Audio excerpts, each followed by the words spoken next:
Hello and welcome to Addicted to Lacrosse. This is Season 2, Episode 9. Today is Sunday, February 22nd, 2015. My name is Graham Perro. With me today are Melissa Daphne and Tyler Fitch.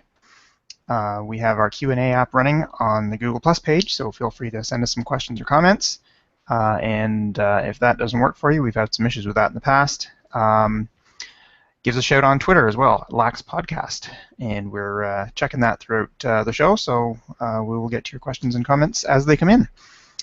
Bunch of interesting games this weekend. I managed to watch a couple of them. I know you guys managed to watch a couple of them as well, hopefully.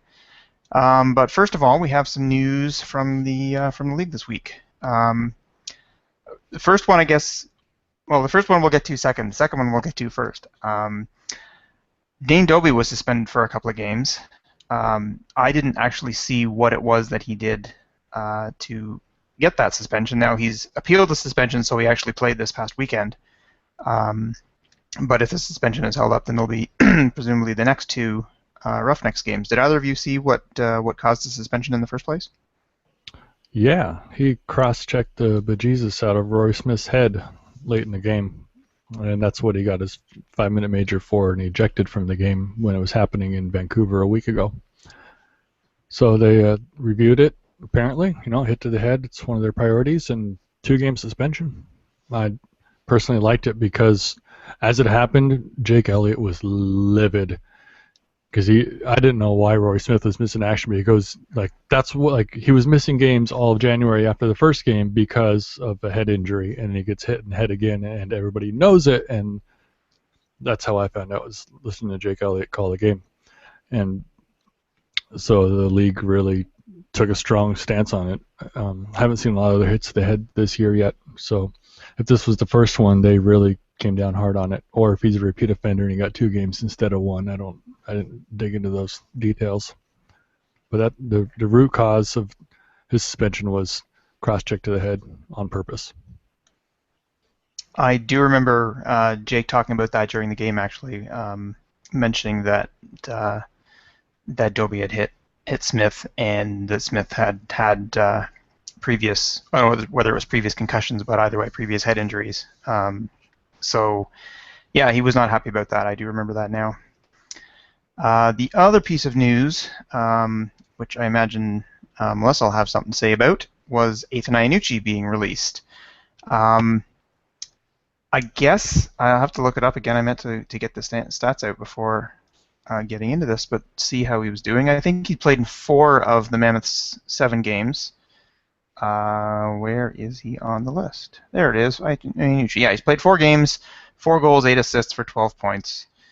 So, he's not super productive, but 3 points a game isn't terrible. I guess they just felt he wasn't living up to what they needed him to live up to. Melissa, any comments on that? It kind of doesn't surprise me. I think actually the stats that you said surprises me more because it just doesn't feel like he's having much impact on the floor, and there is so much talent. It could also be an attitude issue. I don't know. I don't know much about him anymore. I just don't think he was performing up to the level that they were expecting based on prior performance before his injury. But the depth is so deep. They just may not have felt he was contributing enough. Because he hasn't been getting it. Although he has taken some bad penalties at really inopportune times, so it could be somewhat related to that as well. Yeah. Sorry, Tyler, go ahead. Yeah, last game, the home and home with Edmonton, the second game he had 1 assist, the first game he had 1 goal, so kind of 1 point a game is not the production you need out of a Nooch. He also just had a baby, so maybe he's completely distracted by that, and I think that's why I probably missed the games a few weeks ago and came back, played 1 more weekend, and maybe it was his choice to be like, I'm not going to show up, I'd rather be with the kid, or maybe it's just production or an attitude issue. There's lots of variables in play. Well, it does seem like a lot of the players do tend to take a step back when they do start having more of a family versus just a wife or something. So you could be right that new baby in the house, he may just want to take some time off. It's also possible, like you said, the attitude issue. I mean, it's come up in the past with Iannucci. I don't remember hearing much about it when he was in Philadelphia, but then he was traded to Edmonton and refused to report there. And then I'm actually kind of trying to remember how it all worked out because the whole Paul Rabel thing was involved with that as well. I think he was traded to Edmonton, and then Edmonton traded him to Vancouver for Rabel, and then Rabel refused to report to Edmonton as well, and then he went off to Rochester and eventually Philly. But Iannucci played with Vancouver for a while, and then they released him, and Mammoth picked him up, and now the Mammoth have released him. So I guess the question is, has he worn out his welcome? Is anybody else gonna take a chance on this guy that has been released from at least two clubs, and obviously worn out his welcome with Edmonton? I mean, they're unlikely to go after him at this point. Yeah, I don't know who would unless somebody has an injury. My theory would be that clear out space for a righty shooter. They brought in a rookie or a new kid who had at least a goal today in their game against New England. But if they need a righty shooter, they can make an offer for Garrett Billings, who is currently not under contract with Toronto. That'd be really interesting. Yeah, he's a restricted free agent, I guess. Now, of course, my prediction for the GM of the year at the beginning of the season was a posthumous award to Terry Sanderson. If the Rock were to do something that doesn't get a whole ton back for Billings, if they were to trade him, if they were to release him or not match an offer from somebody else, they should be banned from getting GM of the Year awards for the next decade. That would just be an insane move. Yes. So I imagine.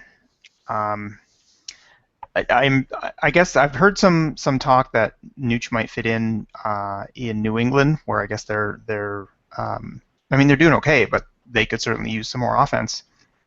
Assuming they get the old Nooch and not the current Nooch, the 1 point game guy. But if he's, like you said, he just had a new baby, he may not be willing to travel the entire width of the country.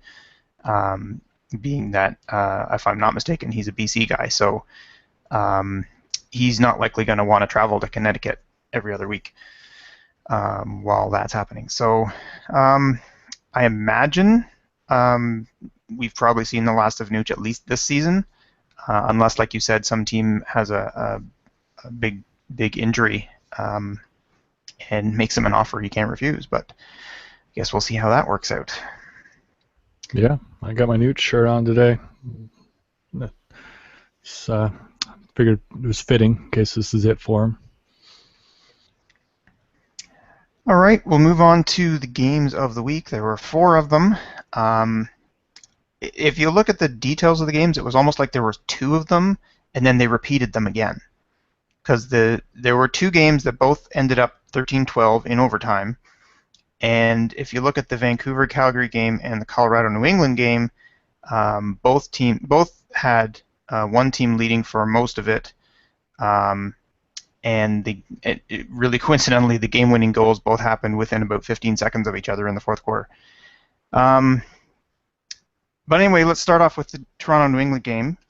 I was lucky enough to be at this one, and my first thought about this one is what do you call a game that's more than chippy but not quite violent? I mean, we didn't have bench clearing brawls, and there was only one fight and that kind of thing, but chippy doesn't seem to cover it quite enough. It wasn't the Rock's best performance. I wrote this in my game report of this one, that everything seems to be going the Rock's way this year, and even this was basically the worst game they've played all season, and they won it anyway. The first half was really all New England. They didn't dominate, I wouldn't say, but they were certainly the better team in the first half, to the point where they were leading by about 5 part of way through the third quarter. The third quarter was probably the worst quarter I've seen the Rock play all season. Then in the fourth, they just pulled it together. I think it was like the very end of the third, they scored a couple of goals to get back within 3. And then they decided, you know what, we can probably win this thing if we work a little harder. And they did. And by the time it got to very late in the fourth. They were still down by 1 or 2, and there was only a handful of minutes left. But watching the way they had played over the previous 10 minutes, I really had no doubt that they would go out and score the goals and at least tie it up.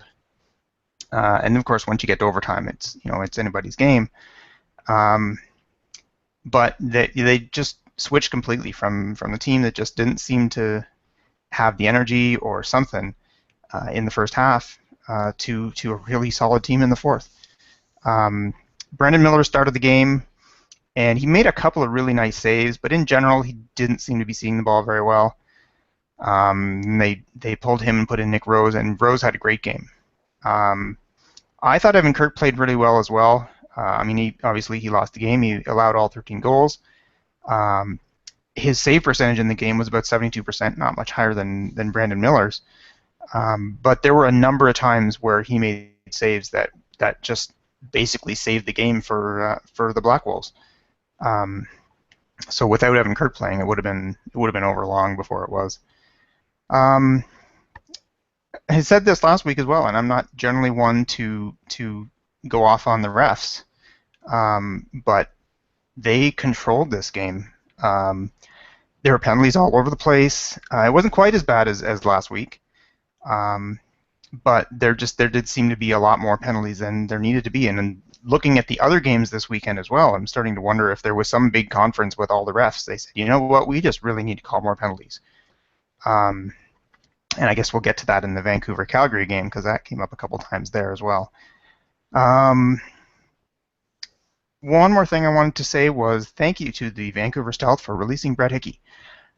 He was picked up as a UFA by the Rock in the offseason, and I was a little concerned when I looked at the Rock offense that we were losing Doyle, we were losing Billings, or at least Billings for at least half the season anyway. And the only person that we replaced them with was Brett Hickey, who had a grand total of 12 points in 10 games or something in his entire NLL career. Well, that seemed to have been a good move. Not that he is replacing those two, but he is fitting in nicely on the offense. Rob Hellier's continued playing as well as he did last year. Obviously, Josh Sanderson's having a huge resurgence as well. So the whole offense is doing really well, and Hickey's just a delight to watch. He's a really exciting player, and like I said, he's fitting in really well. And just to throw some salt in the wound, he has more points than Johnny Palace does. So that's all I have to say about that. Tyler, did you see this game at all? Yeah, I'd say the biggest thing that I didn't get to see, especially what caused it, was the fight between Jesse Gamble and... Boy, I had it written down, but I just blanked on the name. Jamie Lincoln. Thank you, Jamie Lincoln. By the time the camera cut to it, they were starting to square off, and it sounds like Jamie Lincoln totally instigated the fight and was chopping at Gamble to get him to go. But from what you saw on the feed alone, it was awful. It was Jesse Gamble got in a fight with Jamie Lincoln. Jamie Lincoln had his helmet off. Jesse Gamble just laid into him, never even trying to take his own helmet off. And as soon as his helmet was finally taken off by Jamie Lincoln, Jesse Gamble took it to the ground immediately, and it's like, all right, fight's over. I know you never touched me. And from what you saw on the feed, you're like, that was the most weenie thing you could possibly do in a fight, to go through that situation or that scenario. And even if he didn't start the fight, he didn't let the guy who wanted to fight him. Instead, he beat him up, and then as soon as he was going to be in trouble, he ended the fight, and it was lame. I thought it was a poor job by Jesse Gamble. You had a different opinion, at least over Twitter, but maybe you've seen something since then or not. I don't know. What do you think, Graham? It was definitely Lincoln that started the fight. They were getting ready for a face-off. It was right after a goal. And Lincoln started chopping at him, and Gamble kind of pushed back, and Lincoln didn't let up. So they went. I was actually watching that. I saw that happening while they were getting ready for the getting ready for the face-off. And so they started going at it. For the first little bit, it was probably 5 seconds. where they were basically kind of wrestling around in a circle, each trying to take the other's helmet off, or I don't think they're trying to take their own helmet off, but each was trying to take the other helmet off. Gamble got Lincoln's off very quickly, and they kind of wrestled around a little bit as Lincoln tried to take Gamble's off, and it just kind of never happened. I don't think Gamble was trying to prevent it from happening. It just didn't happen, and whether he just couldn't get the clasp undone or something, I don't know what happened, but he couldn't do it. Then they actually got into it, and like you said, Gamble made no move to actually take his own helmet off. Then he pounded the snot out of Lincoln over the next 30 seconds. And I honestly don't remember how the fight ended, so I can't speak to that part. And I did tweet something about it saying, well, Gamble just beat the crap out of Lincoln. But then thinking about it later, you're right. If Lincoln was trying to get Gamble's helmet off and couldn't, well, the last thing he's going to want to do is start throwing bare-knuckle punches at this guy who's still got a helmet on. So, Lincoln still had his glove on. He threw a couple punches into the face mask, but he was also wearing gloves, so it wasn't. Okay, so hurt himself. He wasn't going to break his hand or anything. But when you're punching somebody with a helmet on, it's certainly having less of an effect than Gamble's was having on him. So yeah, from that point of view, it was certainly not a fair fight at all. So if both helmets were off and both gloves were off, it would have been a totally different thing. Neither of these guys is overly big, but they're rough. I guess Lincoln's a little taller, but they're roughly the same weight. It would have been a much more fair fight, like you said, if his helmet was off. So yeah, looking back on it, you would say that Gamble won the fight, but was it an actual real fight between these two? No, not really. Melissa had mentioned that she did not see this fight. Did you see any, or did not see this game? Sorry, did you see any of it at all, Melissa? Unfortunately, I haven't, and just listening to you guys, I'm really disappointed that this one was only available on NL Live. It sounds like a really exciting game, and I haven't had a chance to watch the highlights yet, but it sounds crazy, and it looks like it was quite the fourth quarter for Toronto, but it really makes you wonder about New England with the back-to-back games and back-to-back losses. For them starting out so strong this year, it really seems like they may have just peaked early and we're seeing the team that we were expecting to see. They're not getting any breaks. They were in the lead. They had this game if they could have held on to it, and they didn't. It's got to be so disheartening for them. They had a 5-goal lead at 7:03 of the third quarter, and then Toronto scored 7 of the next 8 goals to put it away. Now, to their credit, they also came back with less than 2 minutes left and tied it up and took it into overtime. Overtime only lasted 1 possession, and Josh Sanderson scored in 40 seconds in, and that was it. But yeah, they played hard. I thought they played a pretty good game. And I honestly thought they were going to win it halfway through the third because I thought, okay, this just does not look like the Rock team that we were expecting or that we'd seen for the rest of the season. But then that Rock team showed up in the fourth quarter. So good for them. But I have a question for you, Graham. Sure. It's a Canadian General Ontario question. Did the Raptors, Leafs, Argonauts, and Blue Jays all have a game as well as the Canadian Oscars happening on Friday? You would think so. The Leafs were playing, not in town, obviously. The Raptors, I think, were also playing, but not in town. Maybe everybody was at home watching those on TV because the attendance at that game was the lowest ever in Toronto. And considering for the first 5 years I was a season ticket holder, we would look around the stadium and try to figure out what the attendance was, and they always announced the attendance. Now they sometimes do, but not always. They didn't on Friday. But we'd be able to tell by how busy it was in the very top corners, whether it was 17,000 or 18,000, or if it was totally packed, it might have been 19 plus, and there was a handful of 19,000 games. Friday night's game was 7,700. And not only was that the lowest ever, that was 4,000 less than 3 weeks ago. So something crazy is happening. It's been super cold here. I don't know if that really matters much, but it didn't affect me because I'm driving in anyway. It doesn't matter whether it's minus 40 or plus 40. I'm driving in regardless. People taking the train it may not affect them. It might affect people that live right downtown and might walk to the game because they say I'm not walking in that crap, so they wouldn't go. That's seems like an awful lot of people for that to happen to, if that's the case, though. Yeah, 4,000's a heck of a drop-off. It is. Now, it also, and Tyler, you may be familiar with this, it probably wouldn't be the first time in NLL history that we had a team that's been really successful on the floor but can't draw the crowds. Sounds familiar. All right, moving on to Buffalo Rochester. Same score. It was also overtime. Cody Jamieson scored. That's all I know. I didn't see this game. It was on TSN Go, which I don't get because of my provider. I believe it was on ESPN in the US, but I don't get that either. So I haven't even seen highlights from it. I've seen the score sheet and not much more than that. So I really don't have much else to say other than, like I said, it was the same score. It was the same OT. The leading scorer of both teams scored the overtime goal. And both the winning teams were losing by 5 in the third quarter. So 2 big comeback wins. I don't have much else to say about this one. Melissa, you didn't see this one either?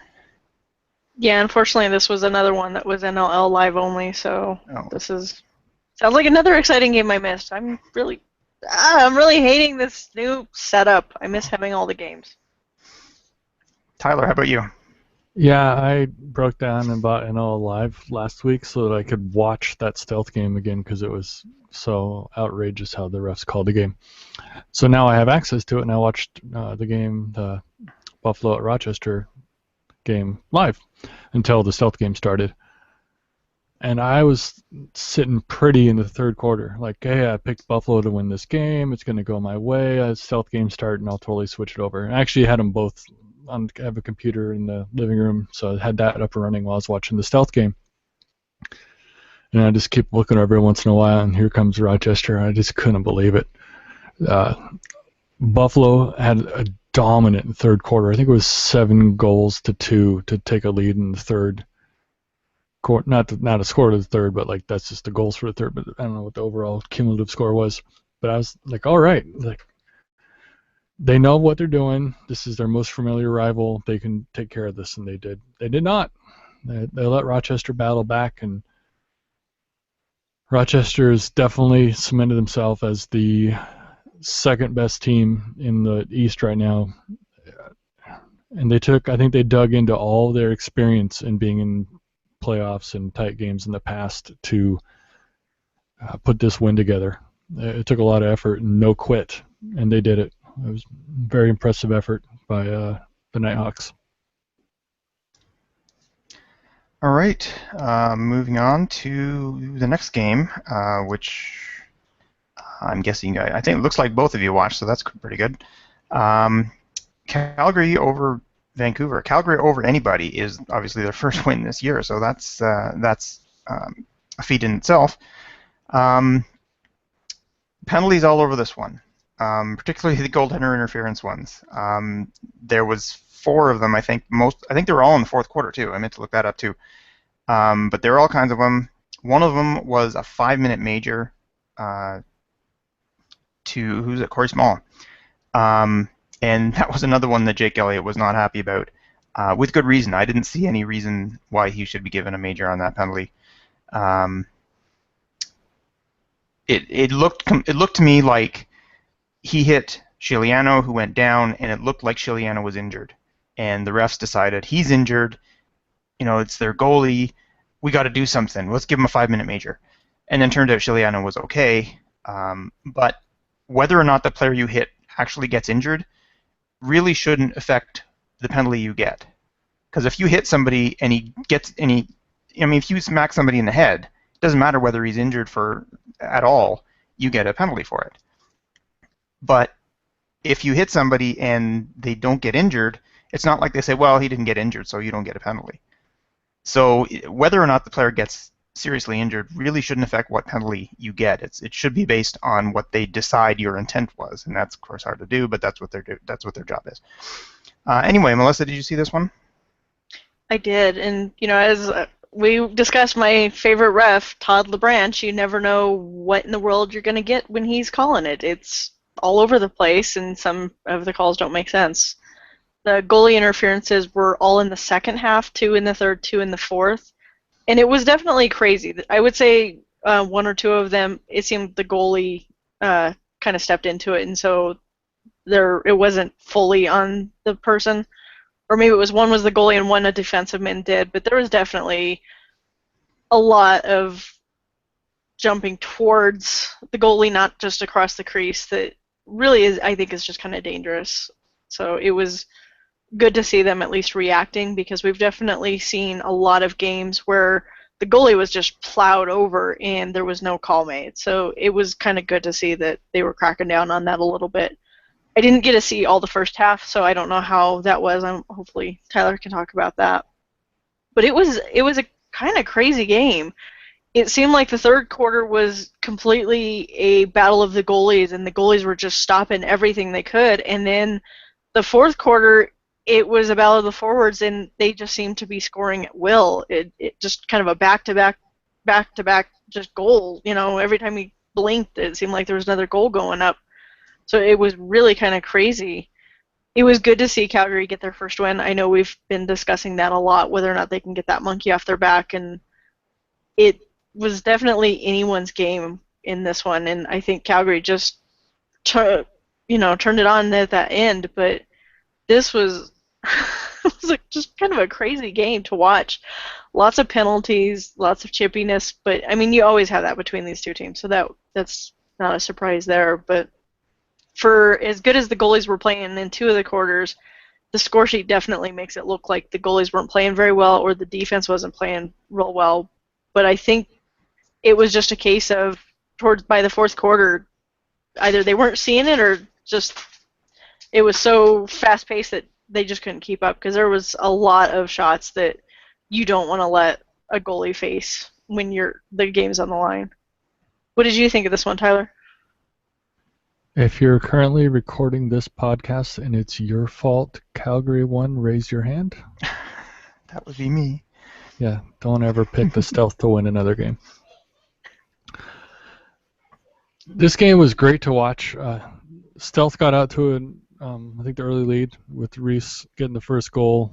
I think they had 3-1 lead at one point, and felt good about this game. And the Calgary just kept battling back, and they did a great job of not being down, basically clean slate, forgetting everything that's happened the last 6 games. They just came out and played their game. They had Carson Young back in their lineup. He did not play a week ago. I think that was a big difference for their roster, maybe a huge difference. Stealth were missing Ilya Gaich. I didn't even notice that till late in the third quarter. I was like, wait a second, you don't have Ilya. And that's right after they mentioned, that is right after Tyler Burton had gone off after he kind of got his leg rolled up on. And they said Tyler Garrison was already out after he'd played the first half and didn't come out in the second half. So between losing Garrison and not having Gaich, the Stealth had no transition game last night. I mean, they got a little bit of running from Tyler Haas. He had 1 goal. And Mitch McMichael had a pretty nice goal, bringing the ball up in the action one time. But for, as Graham had said, Ilya had been Transition Player of the Year candidate the first 6 weeks of the season, 7-8 weeks of the season. And he wasn't there, and the Stealth did not look as good. He is a really integral part of everything that's going on. So that was a bummer. I don't know why he was out. I didn't hear why he was out at the start. Hopefully he returns shortly. He's missed. I think those lineup differences a week ago could have had the same result with Calgary winning in Vancouver. The refs, I don't know, at least they were calling all that stuff both ways. It wasn't like the Stealth got all the goalie interference penalties or Roughnecks got all the goalie interference penalties. They both got 2. The 5-minute major against Small, him being a forward, really hurt. Because he had a great game. Corey Small has been a great addition to the Stealth lineup, and so he was out and not getting goals. It was a big problem for the offense. Yeah, I don't know. Calgary looked like the team that they could be every week and haven't been all the start of the season. And so Stealth now with 3-4, and Calgary's 1-6, and both they're still 6-4 is still 2. I was thinking 1-3 might be a difference, but the only 2 games behind the Stealth to be tied, and they haven't lost the season series yet. They could still be tied on the season series, and we'll end up on the second tiebreaker just to make things interesting when the time April and May comes around. But that game could have been huge for the Stealth, and they didn't take care of it. And we'll see if that hurts them later on in the year. That's what I'm worried about now. What do you think, Graham? Yeah, they certainly had the, like you said last week, they had the ability to win the season series with the Roughnecks. Even if the Roughnecks ran the table for the rest of the season, they still would have to not only get by the last place team in order to make the playoffs, they'd have to get by the Stealth as well. And so they didn't close that door. And if that win gives the Roughnecks some confidence that they seem to have been seriously lacking the first 6 weeks or first 8 weeks, I guess could come back to bite the Stealth if the Roughnecks really start to play the way that we assumed that they'd be playing all year. Now, I mean, starting 0-6 certainly put them in a fairly deep hole. But theoretically, I suppose they could still end up 12-6. Who knows? But now they're also going to be without Dane Dobby for 2 weeks or 2 games, so that could put the kibosh on their lead right now. There's momentum. There's always that Curtis Dixon guy who can just I don't care if Dane's not here, I'll score 7 goals. Yeah, that was crazy, and that's not even the record for the team. Kaluski has actually done it twice with 8 goals. Yeah, the last time Dixon scored 7 was against the Stealth in the playoffs in 2013, and he lost. So 7 isn't a deal breaker to lock a win in and hurt the Stealth, but it was last night. Yeah, last night. All right, one more game to talk about, and that was just a few hours ago. This afternoon, Colorado beat New England 14-12. It almost looked for a little while like we were going to have a third 13-12 game, but Colorado managed to sneak in one extra goal at the end there. I had this one on, but it was kind of in the background, so I watched a few minutes of it here and there throughout the game, but not enough to get a really good sense of who was playing well and who wasn't. The video quality was not that good. Somebody on the message board said it looked like they routed everything through Rochester. And the video was smooth, and it wasn't choppy, it wasn't breaking up or anything. It was just really low quality. It was really, it was certainly not a high def feed by any stretch. So that kind of sucked. And the announcers were obviously new to the NLL. I think they're the same guys that have done all the Black Wolves games. Somebody on Twitter mentioned that they kept talking about the Black Hawks, and I didn't actually notice that. And that one I guess I can kind of forgive because the Blackhawks have been around for 40 years and the Black Wolves have been around for 6 months. So when you're talking sports, if you're familiar, if you've been following hockey most of that time, you start talking about a team called the Blackhawks just comes out naturally. I can kind of forgive that. And Drew Westerfelt had a great game for the Colorado Mammoths. Yeah, they certainly could have used, say, a pronunciation guide if only someone would write one. And at one point they were talking about Bill O'Brien and John Grant and how it looked like they were going to fight, and they were almost expecting this to happen. And first of all, anybody fighting Bill O'Brien is really not a good idea. But when you're a 40-year-old superstar, there is no way John Grant was going to fight Bill O'Brien. So, I mean, especially since I looked it up, the last time John Grant had a fighting major was 2005. So he hasn't been in a fight in 10 years. He's not going to start with Bill O'Brien, who's probably 50 pounds heavier and 6 inches taller, and it just looks like he's made to fight. So it didn't look like these announcers were all that familiar with the NLL. at least one of them was talking about ground balls and things. So they're probably field lacrosse guys who were brought in to talk about this new team. So maybe someday they'll learn the box game, but whatever. Anyway, so I don't have an awful lot of comments about this game because, like I said, I was only watching it in fits and spurts. Tyler, did you see it? Yeah, I also had it on the background because it was right in the middle of the day here. So I was able to watch parts of it enough to see that like the main play-by-play guy didn't even have any like energy. He was just like calling golf. He was just like, and there's the pass to so and so, whose name I'll say wrong, and there's a shot that went wide and it'll come back the other way. Oh, he scored. It's like no excitement at all. In the first or second game of the year for New England, they had Steve Panarelli come in and be the color guy, and Steve's actually done games for CBS when CBS did playoff games 2013.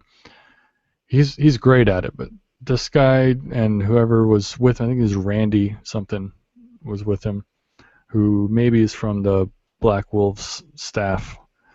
I don't know, they didn't like have any energy, and like so it was almost like sucked the energy away from me just to watch the game, let alone make it exciting or anything. It didn't happen. I wonder if they actually just had to grab whoever could fill in for the announcing team because the game started an hour late because of the weather. So I wonder if whoever was supposed to call it just couldn't make it, and so they're like, "Hey, you kind of know the sport. Come help." Totally seems possible. There was such a zoo over there with the bad weather, and at least one Mammoth, maybe two Mammoth players wearing black helmets instead of the team-issued helmet, which in high school in Washington, which is only a club sport essentially, you would get a penalty for and not be allowed to do. But the NLL was like, we're just going to let this game happen. It's like, we don't care what happened. I haven't seen this happen in a long, long time, personally.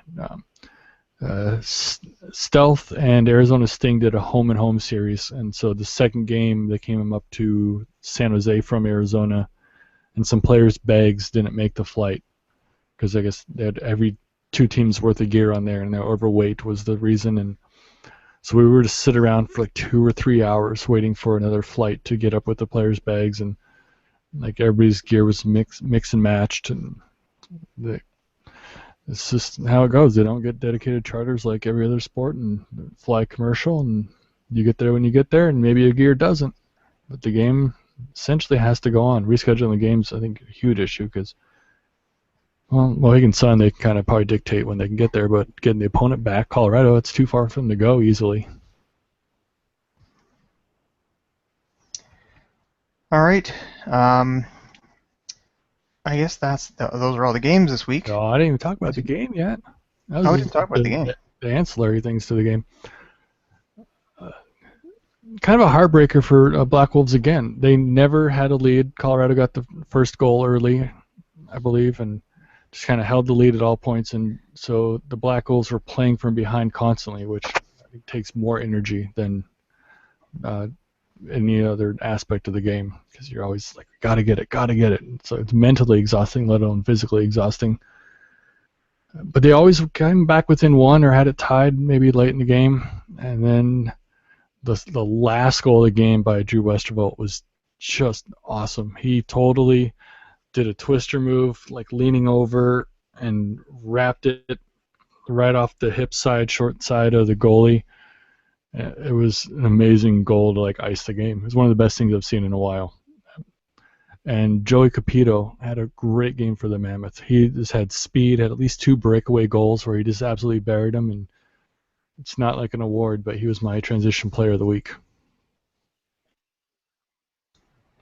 I agree. Capito's one of those really exciting players to watch. Kind of like Gaich actually this year. They're both having really good seasons. Yeah, Cupido kind of reminds me of Sims back in the day, but he definitely struggled for a little while there to find the net, and so he would just have a one-on-one with the goalie, and he'd end up holding on to it, letting everyone come out, because just for a little while he just could not seem to do anything with it. So it's good to see him actually producing a little bit. Yeah, he was on fire today. Evan Kirk ended up getting pulled, and Ty Belanger got some time, so he's going against his old team. And a little bit of a sub story there, but not too much came. Actually, I think once they brought Belanger in, the Black Wolves started battling back because Mammoth had a good lead early on. But it was a close game, but I think just heartening for the Black Wolves to say, like, we can't hold on to a lead on Friday, and then today they couldn't ever get a lead against a team that had like travel difficulties, and it's a bummer. Start wearing them down mentally. I hope not, but they're in a tight spot right now. Well, the Black Wolves have now lost 5 straight. The last 2 by a total of 3 goals. So they're keeping it. They kept it close in those 2 anyway. But on the upside, they had 3,700 people at the game today. Only 3,500 at the last game. So after 4 straight games of their attendance going down, it actually went up a little bit at this time. So. And you figure they're doing that like I don't know if there was a blizzard today, but they're having terrible weather, and they still get people to come out to the middle of nowhere, Connecticut. That's not too shabby. That's not bad. So yeah, I was getting kind of worried that their attendance would just drop and drop and drop, and then they fall into the Albany attack kind of range. So as long as even if they stabilize it, 3,500, 4,000. I saw a tweet from somebody today saying that the ownership was hoping for about 4,000 a game, and I guess if they can break even at 4,000 a game, and they're happy with that, then we're happy with that, because the last thing we need is for another team to say, well, we can't get the people, so we're going to have to move or we're going to have to fold, because that's just happened way too often in this league. Well, and that sounds good. I mean, I think part of the issue with some of the expansion teams, or even just the teams that were moved, if you hold up a franchise like the Mammoth and say, hey, this is what you could potentially have, then they go into it with the completely wrong mentality and have way too high expectations for a spot that a lot of people seem to think is a fluke, that it just took off the way it did here. And Colorado fans are definitely, if they get in on something, they're fanatical, but if it doesn't take off, I mean, we had 5 or 6 hockey teams come through here before the Avs actually were successful. So I think they had the expectations set right from the beginning, which hopefully will help, because I do think when Jim Jennings was selling some of the franchises on it, I think he was really holding the Mammoth up as the potential. And if you're not having that kind of success right off the bat like the Mammoth did, I can see it being very easy to just walk away and be discouraged, when all you had to do was maybe a few more years and you'd have something going. So I really do hope they're successful there. You got it.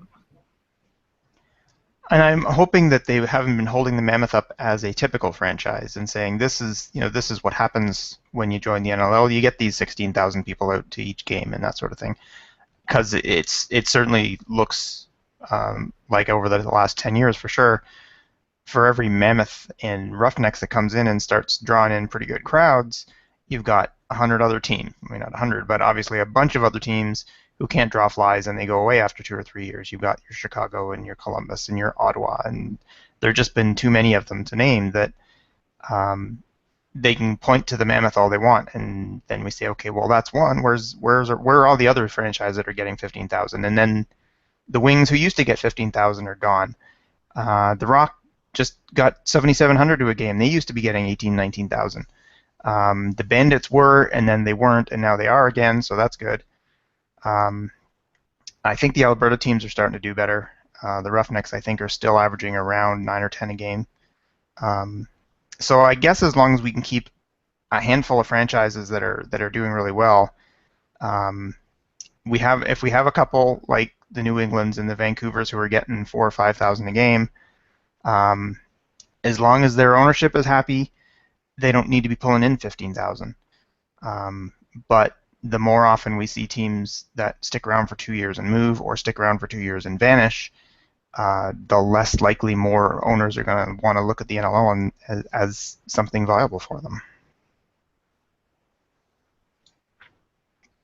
Okay, on that happy note, one other topic I want to get your guys' opinions on, and it was just a tweet that showed up last night that I kind of raised an eyebrow at, and then there was a response this morning, another response from the first guy after that, and then that was it. And I saw no other comments about it, but it kind of surprised me.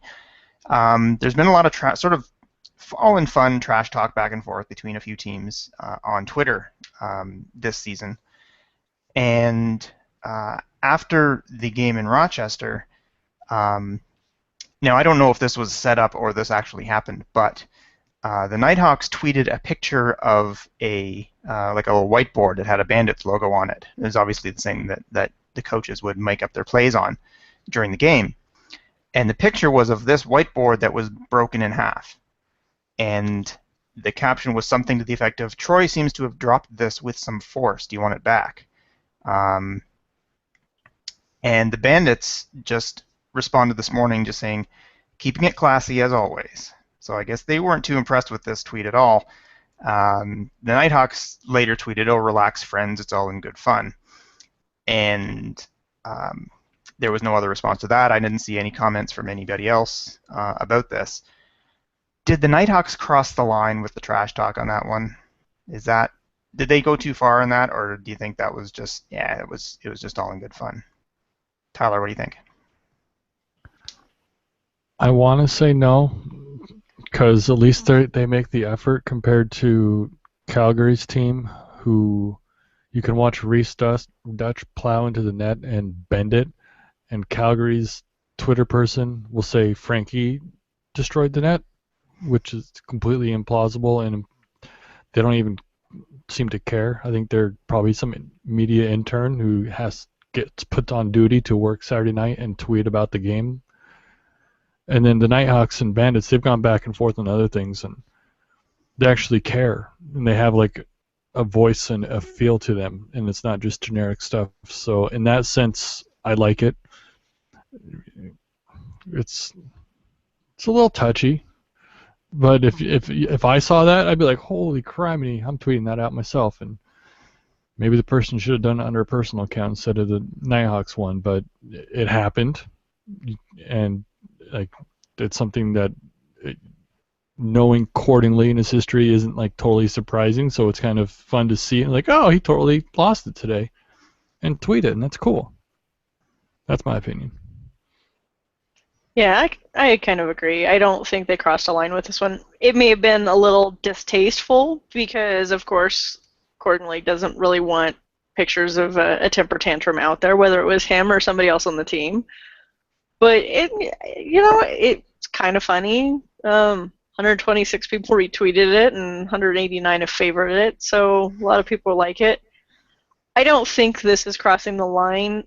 I could see within some brands that this isn't the best thing to tweet, but I could also see with a big rivalry, which I'm sure the Hawks and the Bandits have to have after all these years, that little things like this, so those little digs are kind of expected at this point. I think it was probably good of the Bandits that they chose not to respond and just kind of left it be, because I could see this getting out of control, but I don't think this was as bad as some teams have put out there. Maybe a little toe in the line of distasteful, but not bad. I don't think they crossed it. That was my thinking as well. Like they kind of got close, where it was like that. Depending on how they phrased it, that could have been worse. But yeah, like you said, these two teams have had a rivalry for years. I mean, we all know that Cordingley is a fiery guy, an emotional guy. His team's leading by 5 in the third quarter, and they lose in overtime. Can we see him getting angry and snapping the thing in half? Sure, I can see that. The Bandits were probably still stinging from the loss, so the Twitter guy was probably emotional as well, saying, "Oh, that was a not a classy tweet." But yeah, it's probably close to the line, but I think it was all in good fun, like the Nighthawks said. So if the Bandits were to see that tweet 3 or 4 days from now, they would probably have a different opinion than within hours of that painful loss. Anyway, just wanted to get your opinions on that. Let us move on to our predictions from last week. And the three of us are getting awfully close in the standings here. I missed one game. I missed the Vancouver-Calgary game last week because I picked Vancouver, as Tyler pointed out. So I went 3-1, which brings me to 14-19 overall. Tyler went 2-2, which brings him to 14-19 overall. And Melissa also went 2-2, which brings her to 15-18. So Melissa's a game up on me and Tyler. And next week does not look like it's going to change that because it looks like the four of us made exactly the same picks for all 4 games. Yeah, you guys are catching up on me quick. This isn't cool. I'm not doing as well. You had a pretty significant lead for the first couple of weeks, but then I think there was only a few games in the first couple of weeks, but you're coming back down to earth, I think, a little. So next week we have Toronto at Edmonton, Calgary at Rochester, Colorado at Buffalo, and Minnesota at Vancouver. And I don't know about you guys, but I found all 4 of these games really tough to pick. I'll go over mine quickly, and then I'll let you guys go over yours, which are the same as mine anyway. I'm going with Edmonton in the Toronto-Edmonton game, and this was a tough pick because obviously Toronto's my team, and they're 7-1. But in Edmonton, I don't remember what Edmonton are. Are they 4-2 now? 4-2. But I think it's pretty safe to ignore the first 2 losses because they were without Keenan. They just looked like a different team. The team that's 4-0 since then looks like the Edmonton Rush from last year. So I'm kind of going by that. And as good as the Rock have been playing, I just think the Edmonton defense will be able to shut them down enough to win. I don't know if it's going to be one of these 8-7 kind of games or if it'll be up in the 12-13 range like usual. But I imagine the Rush will be able to shut down Toronto's defense enough to get by them. Calgary, Rochester. Part of me thinks Calgary will take this weekend's win and run with it, and they'll play really well next week, get the confidence back, and turn into the Roughnecks that we all feared. Then again, they're also playing the Rochester Nighthawks, who have won 3 straight. And have won 3 straight championships as well. They're a very good team, so nobody's taking them lightly, and I'm going to go for Rochester on this one. Colorado Buffalo. This one was tough because I really don't know what's going to happen. The Bandits have played good games and lost, and played crappy and won. And the Mammoth seem to be kind of all over the place as well. They started off really, really strong. Then they beat the Black Wolves today, but they didn't dominate for sure. So I'm going to go with the Bandits on this one. Minnesota, Vancouver, and I'm going to get in big trouble for this one, but I'm going to go with the Stealth on this one. Minnesota's just been too inconsistent. If they decide they want to play and win this game, they can do it because I've seen them. I mean, we've seen them play really well this year, but they've just been too inconsistent, I think. So I'm gonna have to go with the Stealth. Sorry, Tyler. So Tyler, you can go next. I'm quickly gonna change one of my picks.